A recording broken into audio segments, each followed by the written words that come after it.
But now we are learning that the Finance Committee has recommended the approval of the 750 component of the loan with the blessing of the minority, whilst asking for a renegotiation of the 250 million component. But what exactly are the monies for? To help us break the figures down, Isaac Kofi Eje, data analyst with the research text, joins me in the studio. Kofi, tell us about the two different sums and what exactly government is seeking to do with the money.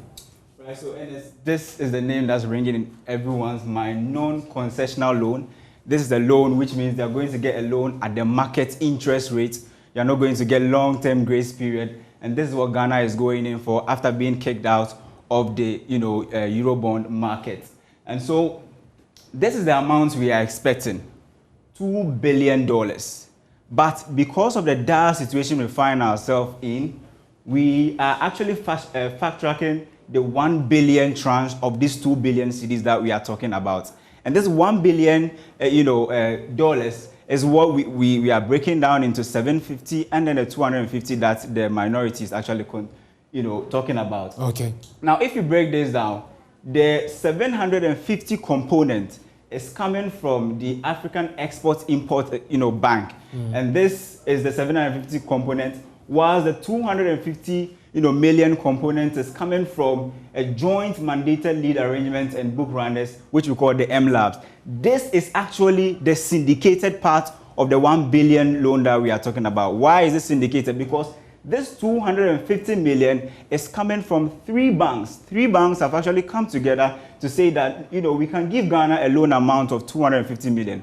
But why is the minority giving their blessing to the 750 by rejecting the 250? Because they believe that this $250 million loan is coming with a 10% premium or insurance that Ghana would have to pay, with somewhere around $43 million on just this, $250 million. But if we were not, going to get this syndicated loan, what is the genesis of this whole problem, Ernest? And this is from the difference we are getting from our expenditure and our revenue, which is our deficit.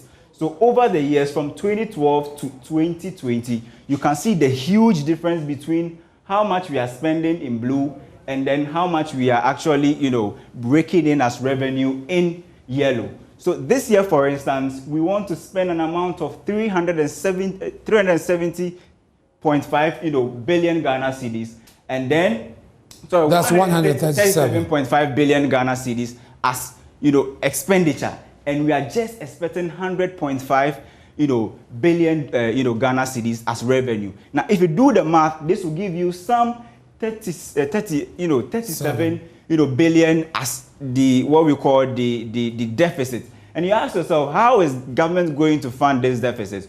So, assuming government is able to get the 2 billion from the syndicated loan and the other one, and is able to get 2 billion from IMF, if that will be around $4 billion. If you convert this to cedis, that will be around 32 billion Ghana cedis. That 32 billion cedis can give some offset to these 37 billion cedis that we are talking about.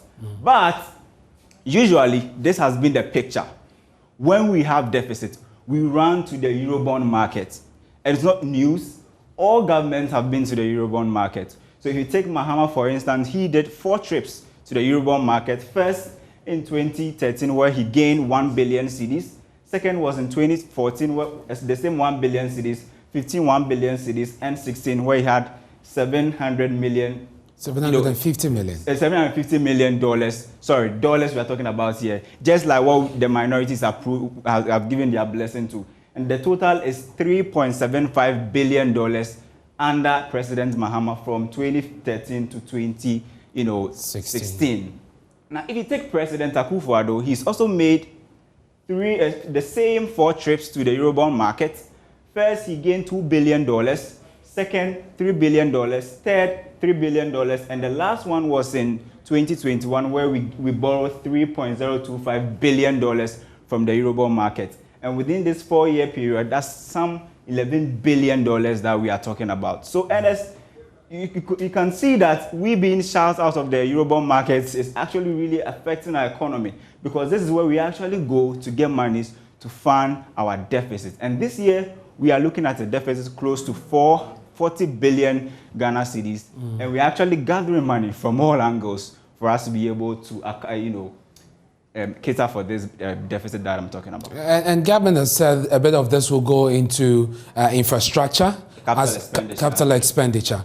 But the minority is demanding for some more detail as far as this is concerned. And especially on the 250, they believe that what we are paying for insurance is way too much. 10%, which is somewhere around, 43 million Ghana cedis. You can't get 250 million cedis and pay an insurance package of 43 million. That's honest. That's huge. Kofi, thank you very much for always helping us understand these issues.